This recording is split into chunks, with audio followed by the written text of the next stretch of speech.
최근에 어떤 분과 나눔을 한 적이 있는데요. 그분에게 일어났던 그 이야기를 들려주는데 참 감사가 되더라고요. 결혼을 한 지 20 몇 년이 됐는데 부부와 함께 이렇게 여행을 가거나 또 함께 교제를 나눴던 적이 그렇게 없었다고 그래요. 뭔가 이야기를 하면 꼭 서로 막 핀잔을 주고 또 어떻게 싸우게 되고, 그러니까 이야기도 하기 힘들고 또 어딘가 가게 되면 그런 일이 일어날 것 같으니까 되게 불편했다고 이야기를 해요. 근데 이런 가정이 가정에서 이제 예배를 드렸대요. 예배를 드리는데 같이 예배 속에서 하나님을 노래하고 말씀을 듣고 하는 중에 되게 감사가 됐고, 또 거기에서 부부가 함께 헌금을 냈대요. 그래서 헌금은 뭐 교회 갖다 주는 게 아니라 의미 있는 곳에 쓰자. 가정이 교회니까 의미 있는 곳에 쓰자고 해서 가족 여행을 갔다고 합니다. 처음으로 20 몇 년 동안 지나면서 싸우지 않는 여행이 됐다고 합니다. 여행을 가가지고 너무 행복했다고 하더라고요. 그분의 얼굴 속에 행복이라는 단어가 쓰여져요. 이만큼 행복 딱 쓰여져 있더라고요. 무엇이 그분들을 그렇게 행복하게 했을까요? 그들 속에 흐르는 사랑이 행복하게 한 거잖아요. 남편으로부터 사랑을 받는 것, 또 남편에게 사랑을 주면서 그 가정 안에서 행복이 있다는 것을 보게 되었습니다. 여러분, 이 사랑이라는 단어에는 엄청난 힘이 있어요. 용광로 같죠. 용광로 안에 여러분 거기에 많은 걸 넣으면 어떻게 돼요? 다 녹아버립니다. 여러분, 우리 안에 많은 것들이 있죠. 미움도 있고 시기도 있고 서운함도 있고 상처도 있어요. 사랑의 용광로 속에 들어가면 어떻게 될까요? 다 녹아버리는 거예요. 그래서 성경은 아가서에서 이런 이야기죠. 사랑은 죽음같이 강하다. 엄청난 힘이 있다는 거예요. 베드로전서 4장에서는 사랑은 허다한 허물을 덮어버린다. 그리고 요한일서에서는 사랑은 두려움을 내쫓아버린다. 왜냐하면 사랑의 힘이 크기 때문에. 오늘 저는 우리 삶에 너무나 아름다운 단어, 이 사랑이라는 이 단어를 가지고 말씀을 나누려고 합니다. 오늘 읽었던 말씀을 보면 우리가 사랑해야 할 대상을 소개해 주고 있어요. 1절을 보니까 형제를 사랑하라고 하고요. 2절은 손님을 대접하라고 합니다. 3절은 갇힌 자를 생각하고 학대받는 자를 생각하라. 4절은 결혼을 귀하게 여기라 라고 말을 하고 있어요. 형제는 어떤 사람일까요? 교회 공동체 안에서 만난 사람들이에요. 우리 지체들을 말하죠. 손님은 뭘까요? 교회 공동체 밖에서 만나는 사람들이에요. 갇힌 자와 학대받는 자는 우리가 적극적으로 찾아가야지만이 도움을 받을 수 있는 사람들이에요. 그리고 결혼은 누구일까요? 우리 가까이 있는 배우자, 가장 가까이 있는 배우자죠. 이들이 우리가 사랑해야 할 대상이라는 거예요. 그러니까 가장 가까이 있는 배우자, 교회 공동체, 또 밖에서 만나는 손님, 우리의 손에 미치지 않지만 갇혀 있고 학대받는 사람들, 사랑의 우리의 대상들이죠. 오늘 말씀을 보면 이들을 어떻게 사랑해야 되는지도 가르쳐주고 있어요. 1절에 보니까 우리에게는 형제를 어떻게 사랑하랍니까? 계속 사랑하라. 우리에게는 형제는 어떤 사람일까요? 우리의 불완전함을 채워주기 위해서 하나님이 붙여주시는 존재예요. 옆에 계신 분 한번 보세요. 이분은 바로 우리의 무엇을 채워주기 위해서요? 불완전함을 채워주기 위해서 붙여주신 하나님이 선물이죠. 우리에게는 다 상처가 있잖아요. 아픔이 있어요. 그런데 하나님은 어떻게 치유하기를 원하시냐면 옆에 있는 지체를 통해서 우리의 그 상처를 치유하시길 원하셔요. 굉장히 소중한 존재죠. 우리를 그리스도의 몸이라고 하고 우리 한 사람 한 사람을 지체라고 이야기하잖아요. 그러니까 그리스도의 몸을 세워가기 위해서 지체를 두셨는데 그 옆에 있는 사람들은 다 그렇게 몸 안에서 소중한 존재들이라는 거예요. 그래서 내가 없는 것을 그 사람이 갖게 하셨어요. 그리고 그 사람이 없는 것을 나로 하여금 갖게 하셨어요. 그러게 어떻게 합니까? 서로 상호 의존하고 상호 책임져주면서 서로가 도와주면서 어떻게 합니까? 그리스도의 몸을 세워가는 거예요. 너무나 소중한 존재이죠. 이렇게 소중한 존재들과 우리는 무엇을 하며 살아야 됩니까? 히브리서 10장 24절에 가보면 서로 돌아보아 사랑과 선행을 격려하라 라고 말을 하고 있어요. 서로 돌아본다는 것은 면밀히 살펴본다는 의미를 가지고 있습니다. 그리고 사랑과 선행이라고 하는데 여기서 선행이라는 것은 영어로 굿워크라고 하는데 좋은 일이잖아요. 그러니까 사랑이라는 이 단어를 호쿠마 학자가 말하냐면 우리가 사랑해야 돼요. 근데 이 선행은 뭐냐면 사랑하도록 하기 위한 구체적인 행동이라고 말하는 거예요. 굿워크. 이 사람을, 이 형제를 어떻게 사랑해야 될까? 우리에게 사랑하기에 좋은 일이 있겠죠. 형제를 위해서 기도하는 거, 형제의 필요를 채워주는 거. 사랑의 좋은 방법의 지혜를 구하면서 우리 지체들을 사랑해야 돼요. 요한복음 13장 34절과 35절에 보면 서로 사랑하라 이야기하고 있어요. 예수 믿는 제자들 안에서 서로 사랑하라. 이것은 예수님이 우리에게 주신 명령이에요. 언제까지 사랑해야 될까요? 히브리서 13장 오늘 내용을 보면 계속 사랑하라고 이야기하고 있습니다. 여러분, 음식은 유통기한이 있죠. 아무리 맛있어도 유통기한이 지나면 어떻게 돼요? 음식은 버려야 돼요. 사랑에는 유통기한이 있습니까? 없습니까? 없어요. 아무리 나와 안 맞아도, 이 사람 때문에 힘들어도, 모난 생품 때문에 불편해도 이 사람을 버릴 수 있습니까? 버릴 수 없는 거예요. 왜? 하나님이 꼭 필요해서 붙여준 사람이기 때문에. 그래서 고린도전서 13장에서는 이 사랑을 뭐라고 해요? 오래 참으라. 첫 번째 말하는 사랑에 대한 명령이 뭐라냐면 사랑은 오래 참는 거라는 거예요. 길게 보고 우리는 사랑해야 돼요. 끊어서 보면 되게 불편하죠. 근데 여러분, 긴 인생의 여정 속을 보면 이 사람은 나에게 꼭 필요한 사람이었던 거예요. 그때 그 순간 내가 미성숙해서, 내가 연약해서 이 사람을 못 받아들였다는 거지, 인생을 길게 보면 그때 만났던 그 사람이 나에게 굉장히 좋은 의미를 가져다 줬고 필요한 것을 채워다 준 사람이라는 거예요. 고린도전서 13장에는 그런 오랫동안 해야 될 사랑의 단어들이 많이 있어요. 그게 모든 것을 참으며, 모든 것을 믿으며, 모든 것을 바라며, 모든 것을 견디느니라. 뭐예요? 다 사랑의 그 오래 참음, 사랑의 그 긴 길이를 우리에게 말해주고 있다는 거예요. 여러분, 우리가 이런 사랑을 하게 되면 어떤 사랑이 될까요? 숙성된 사랑이죠. 음식의 유통기한이라고 이야기했는데 유통기한이 지나도 그 숙성된 그 묵은지와 같은 것들이 있다는 거예요. 우리 그리스도인의 사랑은 뭐냐면 이런 숙성된 사랑으로 우리는 배워져야 된다. 우리 안에 이렇게 이루어져야 된다. 교회 공동체를 살아가다 보면 이런 숙성된 사랑이 많이 없어요. 굉장히 깊어진 맛을 주는 사랑. 왜 이런 사랑을 우리가 누리지 못하는 걸까요? 오래 참지 않고 상대방을 기다려주지 않기 때문에, 끊어진 사랑으로 살기 때문에, 조금 불편하고 다른 것 때문에 받아주지 못하기 때문에, 그때 조금 참아주고 받아주고 기다려줬다면 어떤 사랑을 경험할까요? 숙성된 사랑을 경험하게 되겠죠. 여러분, 교회는 이런 사랑을 흐르는 곳입니다. 그런 사랑을 누리길 원합니다. 2절의 말씀을 보면 손님에 관한 말씀이에요. 우리 삶에 보면 약속해서 찾아온 손님이 있고 부득불 방문한 손님들이 있죠. 잘 알고 있는 손님이 오기도 하고 또 잘 알지도 못하는 사람이 갑자기 우리에게 방문할 때도 있습니다. 가난한 자가 오기도 하고 나그네가 오기도 합니다. 어떻게 해야 될까요? 오늘 말씀을 보면 대접하라고 하고 있어요. 어떻게 대접해야 되냐?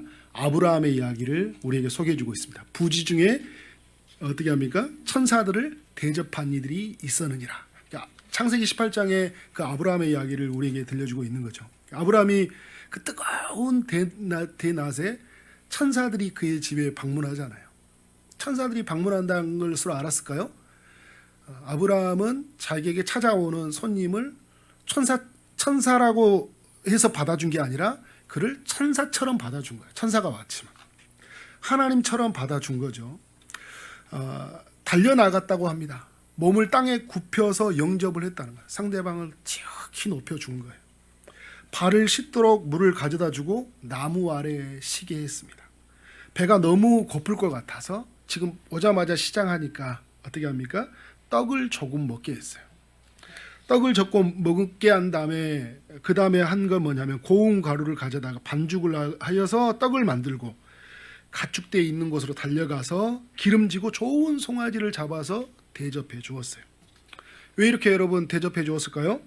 자신에게 온 사람들은 하나님이 보낸 사람들이라는 믿음이 있었기 때문에 나그네를 환대하라는 주님의 법이 그의 마음에 새겨져 있기 때문에 그러니까 하나님의 법이 그 마음에 새겨져 있으면요 어떻게 하겠어요?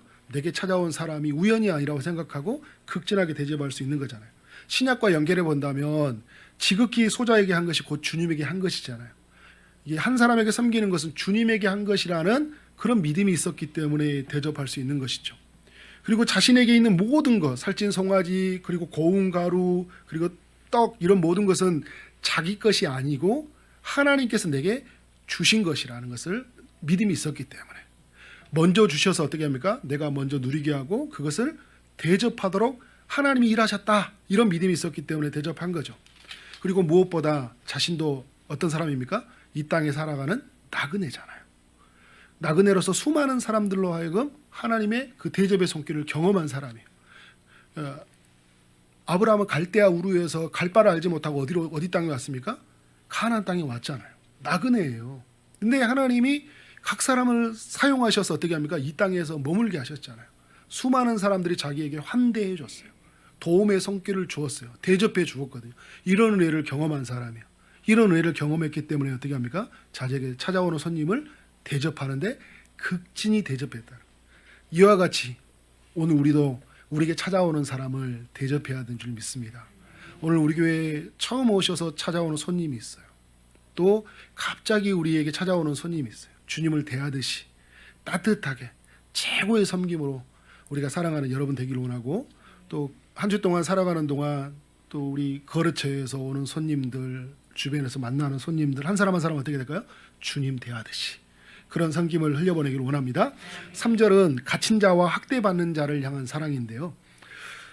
1세기 때 예수 믿는 것 때문에 감옥에 들어가는 사람들이 있었습니다. 베드로 요한이 감옥에 들어갔다가 풀려나기도 했죠.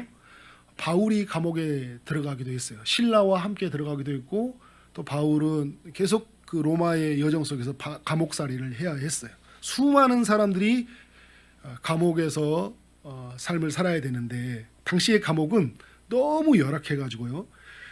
감옥에서 주는 음식으로는 견디지를 못한다고 합니다.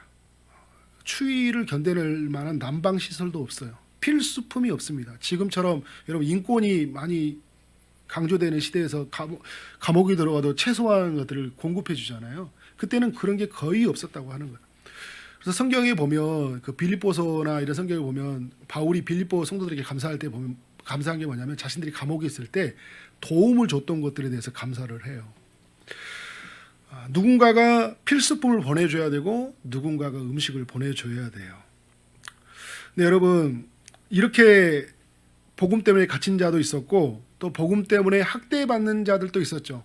사회에서 예면당하는 사람들이 있어요. 사회에서 그들을 접근 금지했기 때문에 뭔가 필요를 채워줄 수 없는 어려운 사람들이 있었겠죠. 경제활동을 하지 못해서.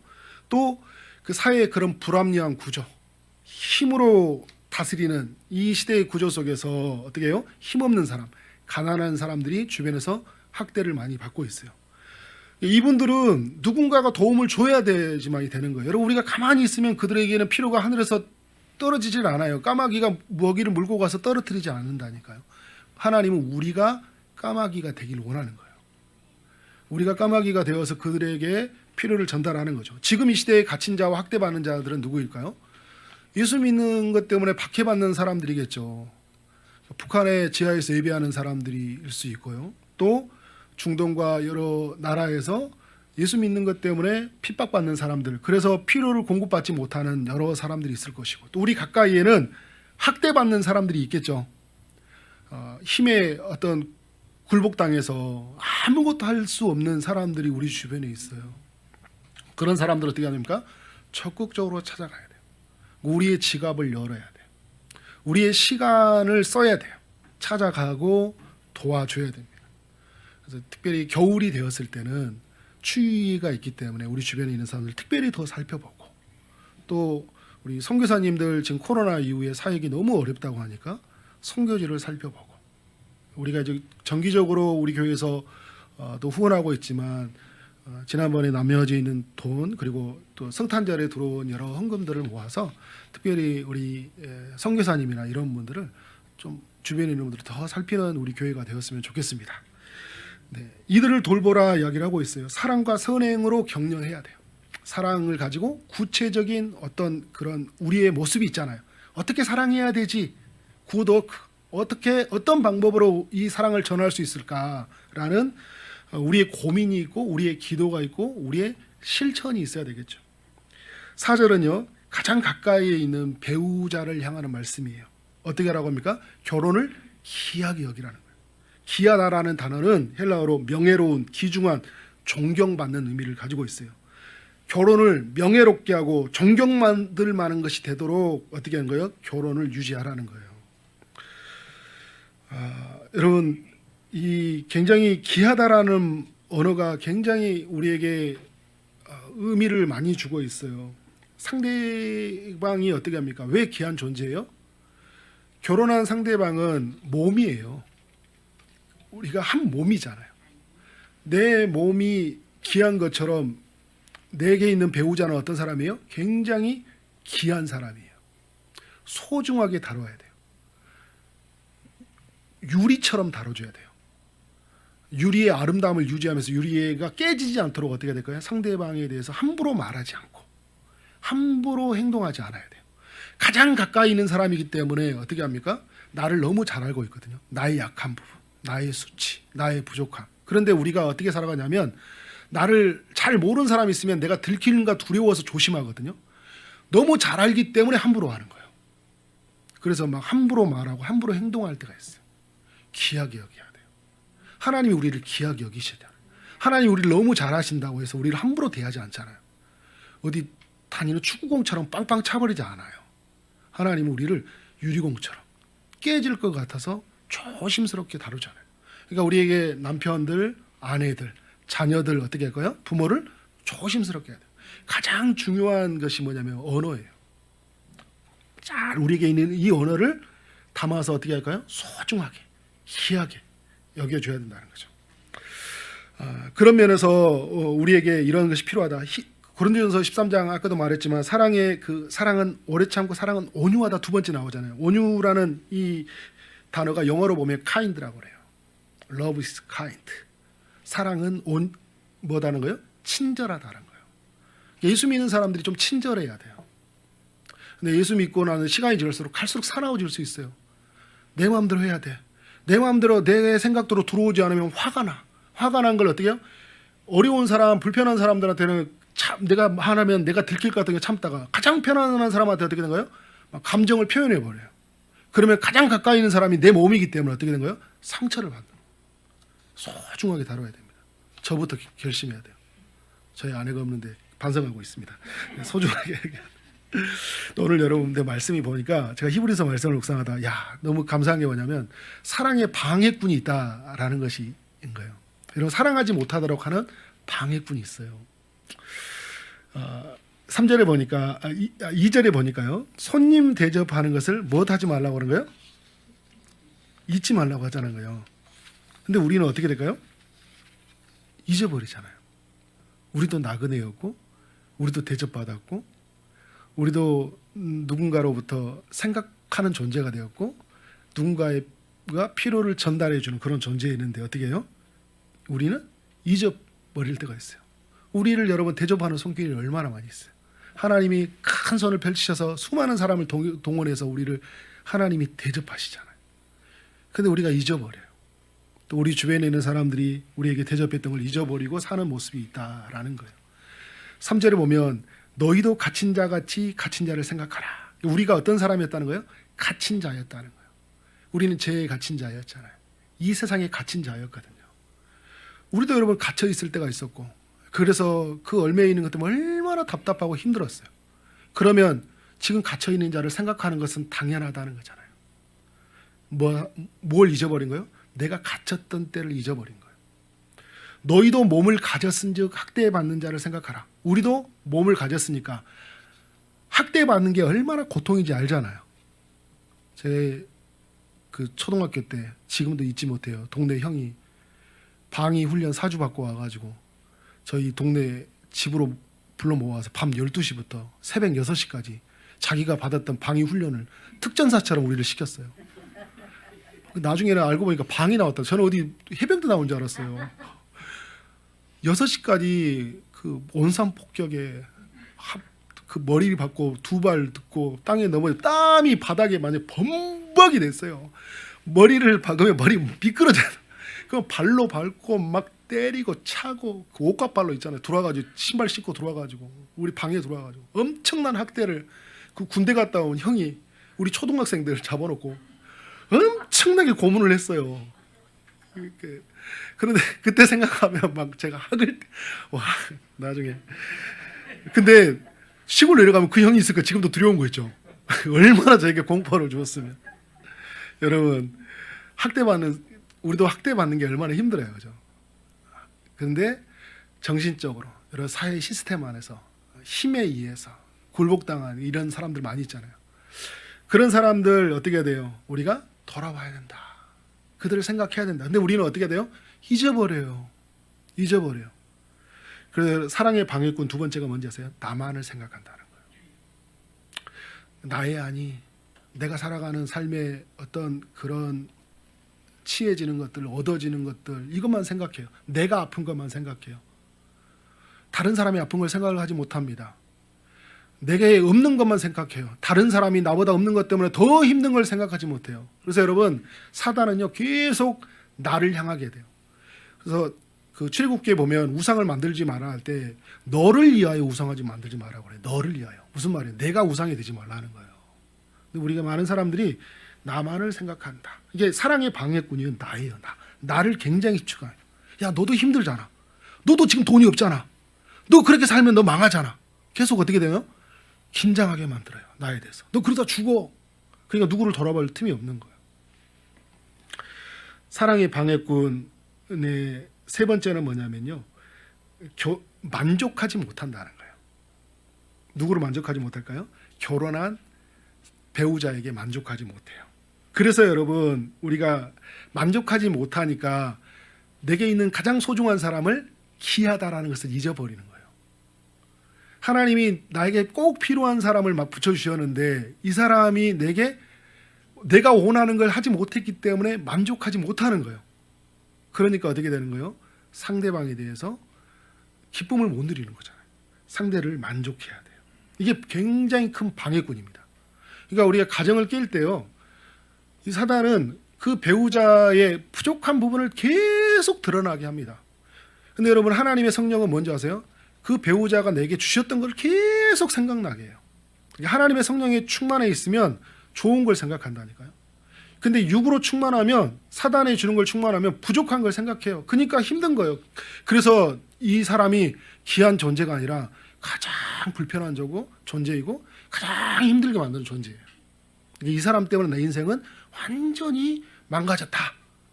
그런데 여러분 성령이 생각하면 이 사람을 만나서 내가 이런 은혜를 누리고 내가 이렇게 하나님을 만나니까 얼마나 귀한 거예요. 그러니까 이 사랑의 방해꾼은요 우리로 하여금 불만족하게 한다. 그리고 여러분 또 뭘 불만족하게 하는지 아세요?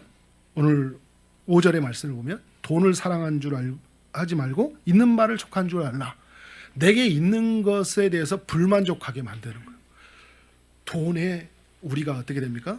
돈을 사랑하게 되면서 사람을 사랑하지 못하게 만드는 방해꾼이 되는 거죠. 그래서 여러분 최고의 방해꾼은 돈이에요.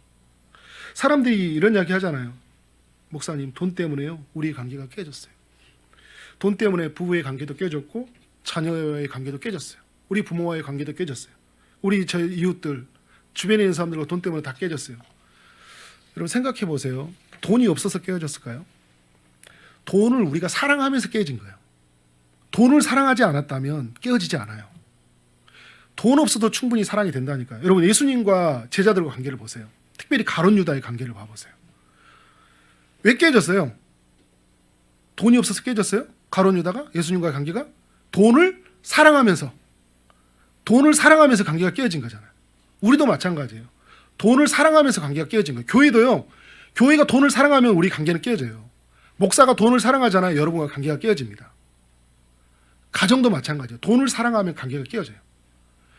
그런데 목사님 돈 없으니까 힘든데요 막 이야기하잖아요. 근데 우리는 뭘 생각해야 되냐. 오늘 말씀에 있었던 것처럼 누구를 생각합니까?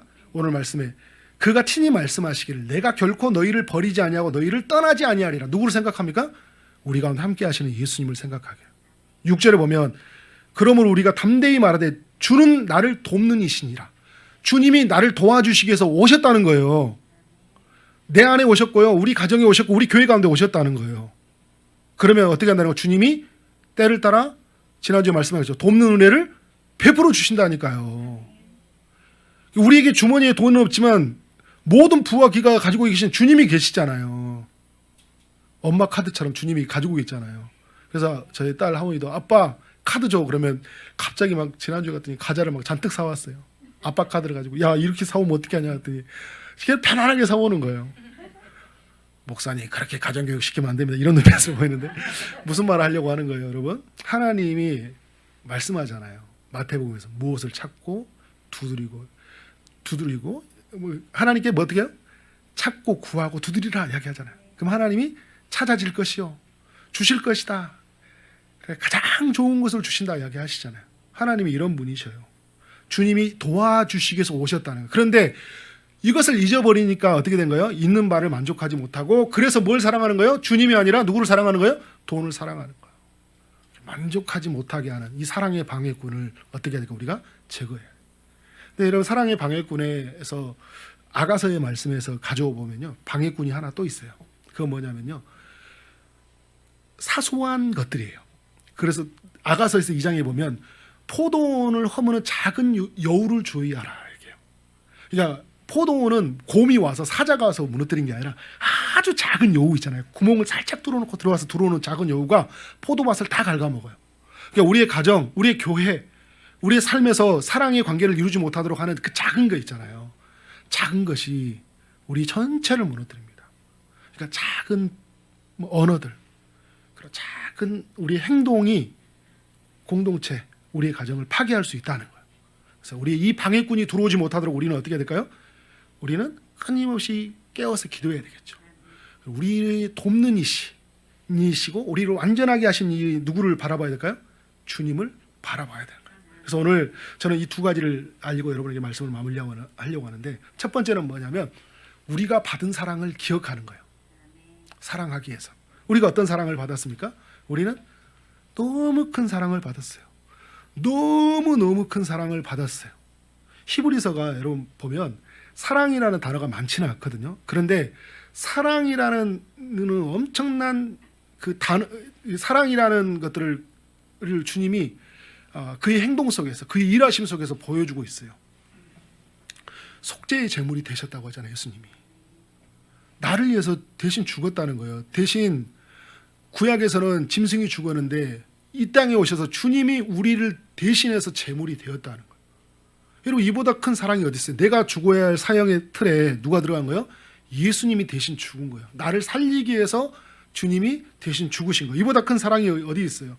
그 주님이 우리에게 어떻게 한답니까? 지금 그때도 살아계셨을 때도 기도하고 심한 통곡과 눈물로 간구를 하나님께 올리셨다고 그래요. 지금도 보좌 우편에서 주님은 어떻게 하십니까? 우리를 위해서 기도하고 계셔요. 계속 기도하고 있습니다. 우리는 잠을 자죠. 잊어버리죠. 우리가 잠자는 그 순간에서도 주님은 우리를 위해서 기도하고 계신 거예요. 주님은 우리를 대표하는 대제사장이 되신다. 우리를 대표해서 하나님 앞에 선다는 거예요. 우리가 설 수 없으니까 우리를 대신해서 대리자로 하나님 앞에 서겠다는 거예요. 차만석 잠깐 너 나와. 내가 너를 대신해서 하나님 앞에 나가. 죄를 물으시려면 나에게 물으소서. 이 죄인에게 내리었던 이 사형의 형벌을 나에게 내리소서. 나에게 복을 주셔서 그래서 어떻게 된 거예요? 하나님이 이 백성에게 복을 흘려내려는 그 대신하는 존재로 예수님이 섰다는 거예요. 히브리서 1장에서 보면요. 천사를 보내셔서 우리를 섬기게 하신대요. 구원받는 백성들을. 우리를 형제라 부르기를 부끄러워하지 아니하시고 다시 죄를 기억하지 않고 하나님의 법을 우리의 마음에 새겨주시고 그래서 하나님의 자녀가 되게 하셨다는 것을 히브리서 곳곳에서 우리에게 알려주고 있어요. 여러분 우리는 이런 사랑을 받은 사람이에요. 오늘 13장 5절에서 다시 말하면 내가 결코 너희를 어떻게 한답니까? 버리지 아니하고 떠나지 아니하겠다. 주님은 우리 영원히 우리 안에 함께 하신다는 거예요. 우리가 조금 불편해서, 우리가 미성숙해서 불완전하기 때문에 내가 너에게 그렇게 사랑을 쏟아붓는데 변화되지 않는 것 때문에 떠나버리는 것이 아니라, 변화되지 않고 여전히 모났고 여전히 내중심적으로 살아가지만 주님은 어떻게 한다는 거예요? 떠나지 않고 버리지 아니한다는 거예요. 그러니까 주님의 사랑은요, 우리에게 오셨을 때 영원한 사랑을 주시기 위해서 오신 거예요. 그 사랑을 우리에게 베풀어 준 거예요. 주님의 사랑을 누구도 막을 수 없습니다. 로마서는 이렇게 이야기하고 있습니다. 누구도 끊을 수 없다는 거예요. 왜냐하면 그 주님의 사랑은 오늘도 계속되고 있기 때문에. 그리고 무엇도 방해받지 않고 사랑받기 살기 위해서 첫 번째는 하나님의 이 사랑을 기억하는 것이고, 두 번째는 뭐냐면 이 사랑이 부어지도록 하나님께 구하는 거예요. 사랑이 부어지도록 구하는 여러분 되기를 원합니다. 성령의 9가지 열매가 있죠. 9가지 열매 중에 첫 번째가 뭘까요? 사랑이잖아요. 하나님이 사랑, 우리가 예수님을 구주로 믿게 될 때 하나님이 우리에게 첫 번째 허락해 주는 성품이 뭐냐면요, 사랑이에요. 우리 예수를 믿는 순간 뭐가 부어주는 거예요? 우리에게 사랑이 부어주는 거예요. 그래서 여러분, 사랑이 부어지면서 우리가 두려움이 내쫓았고 허다한 허물이 덮어졌고 그 사랑에서 자유를 누리고 그 사랑 안에서 행복을 누리는 거잖아요. 사랑이 부어졌기 때문에. 근데 이게 성령은 뭐냐면, 갈라디아서 말하는 성령은 우리에게 부어졌는데 자라간다는 거예요. 열매를 맺어간다는 거예요. 무슨 말이에요? 처음 우리에게 사랑을 부어졌는데 이 사랑이 점점 더 커진다는 거예요. 더 깊어지고 예수님처럼 더 폭이 넓어지고 더 높은 사랑, 숭고한 사랑으로 우리의 사랑이 어떻게 합니까? 자라가게 하셔요. 그래서 우리는 뭘 구해야 되는 거예요? 오늘 또 사랑을 구하는 거예요. 사랑을 주시는 누구를 구하는 겁니까? 성령님을 구하는 거예요. 근데 우리가 억지로 노력하려고 사랑하려고 사니까 돼요, 안 돼요? 안 돼요. 오늘 여러분 집에 가서 오늘 목사님 말씀 들었으니까 내 아내 귀하게 여기고 남편 귀하게 여겨야지, 내게 오는 손님들 아브라함처럼 극진하게 대접해야지. 여러분, 이렇게 결심하는 순간에 막 집에 고지서가 하나 날라오고 갑자기 남편이 가속을 운전해가지고 막 범칙금이 날라오고 막 이러면 갑자기 막 화가 나고 집에 들어갔더니 엉망으로 만들어놨고, 그죠? 내 마음대로 하니 막 어떻게 되고 막 확 나잖아요. 그래서 여러분, 우리에게 뭘 부어달라고 해야 돼요? 주님, 사랑을 부어주옵소서. 성령님, 사랑을 부어주옵소서. 여러분, 이게 믿음의 사람들의 이야기예요. 예수 안 믿는 사람들도 사랑의 이야기를 많이 하고 살아가잖아요. 근데 우리 예수 믿는 사람들의 이야기는 뭐냐면 우리에게 사랑의 은사를 부어주시는 성령님을 구하는 거예요. 그 사랑은 어디의 사랑이에요? 하나님의 사랑이잖아요. 예수님이 이 땅에 보이셨던 사랑이 성령께서 우리로 하여금 부어주시는 거예요. 그래서 전에는 내 중심으로 살았고 이기적이었고 나만을 위해서 살았는데 다 잊어버리는데 그 사랑이 부어지니까 그 사랑이 생생하게 기억나고 나를 삶이 아니라 이타적인 사랑을 나눠가고, 나는 전에는 이만큼밖에 사랑하지 않았는데 엄청난 사랑을 쏟아붓고 사랑하는 삶이 되는 거예요. 전에는 나의 주머니를 채워가기 위해 살아가는데 이제는 어떻게 살아가요? 그 사랑이 부어지니까 그 필요한 사람들을 향해 살아가는 우리의 삶이 된다는 거예요. 그런 면에서 여러분, 우리는 이 사랑이 부어지도록 우리 주님께 구해야 되는 줄 믿습니다. 그래서 여러분, 이 사랑이 부어지면요, 다른 사람을 사랑하게 돼요.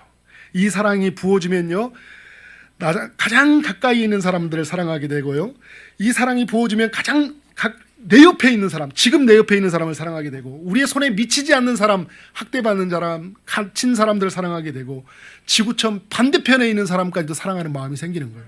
언제나 사랑하는 마음이 생기고, 어디에나 사랑하는 마음이 생기고, 어떤 사람을 만나든지 사랑하는 마음이 생기는 거예요. 사랑이 부어지면. 그래서 우리는 뭐예요? 주님, 저는 사랑이 없습니다. 사랑을 부어주옵소서. 사랑의 결정체이신 주님, 내게 임하시옵소서. 그래서 여러분, 가정에서 일터석에서 만나는 사람을 만날 때마다 그 순간 주님을 구하세요. 주님, 사랑을 부어주세요. 뭐 화가 나려고 할 때, 그죠? 성내지 말라고 해도 막 화가 나잖아요. 그때 주님, 저에게 사랑을 부어주옵소서. 겨울에 하얀 눈이 뒤덮인 것처럼 저를 사랑으로 덮어주옵소서. 뭐나 모든 것이 감춰주고 하나님의 사랑으로 덮어져서 사랑이 흘러가게 하옵소서. 이렇게 기도하길 원합니다. 뜨거운 용광로 같은 사랑이 되어서 내게 오는 모든 사람이 그 사랑 속에 녹아지게 하옵소서. 그렇게 기도하는 여러분 되길 원합니다.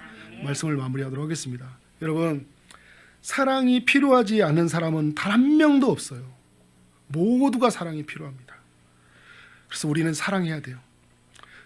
연약한 사람도 사랑해야 되고요. 잘못이 많은 사람도 사랑해야 되고요. 눈에 거슬려도 사랑해야 돼요. 모두가 사랑의 대상이에요. 나에게 무엇을 해줬기 때문에 사랑의 대상이 아니에요. 무엇을 뭔가를 해주지 않아도 그는 어떻게 해요? 나에게 내가 사랑해줘야 될 대상이에요. 우리 저희동산교회는 사랑이 움직이는 교회여야 됩니다. 우리는 사랑의 용광로가 돼야 돼요. 우리 저희동산교회 오는 모든 사람들은 이곳에 오면 다 녹아져야 돼요. 아픔이, 미움이, 상처가, 고통이 녹아져야 돼요. 우리의 사랑 속에서.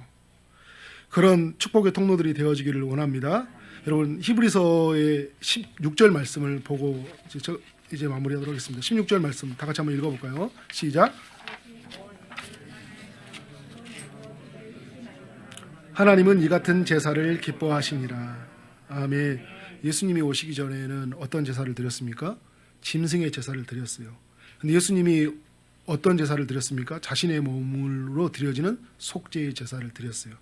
근데 이런 제사를 경험한 사람이 어떻게 살아가야 되냐 할 때 우리에게 한 제사를 소개하고 있어요. 어떤 제사입니까? 선을 행하고 서로 나누어 주기를 잊지 말라. 이 땅에 우리가 살아가야 할 제사가, 우리가 이 땅에 살아가야 할 예배가 있다면 선을 행하고 나누어 주는 거예요.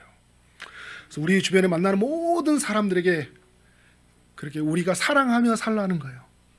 그래서 사랑의 언어를 우리의 가슴에 담고 사랑의 구체적인 굿워크를 가지고 어떻게 된 거예요? 각 사람에게 필요를 나눠주면서, 그래서 우리의 사랑을 통해서 주님의 만나는 역사가 우리의 가정 가운데, 우리 일터 속에서, 우리 이 도시 속에 풍성하게 나타나기를 주의 이름으로 축원합니다. 그런 축복의 통로가 되어지기를 소원합니다. 아멘.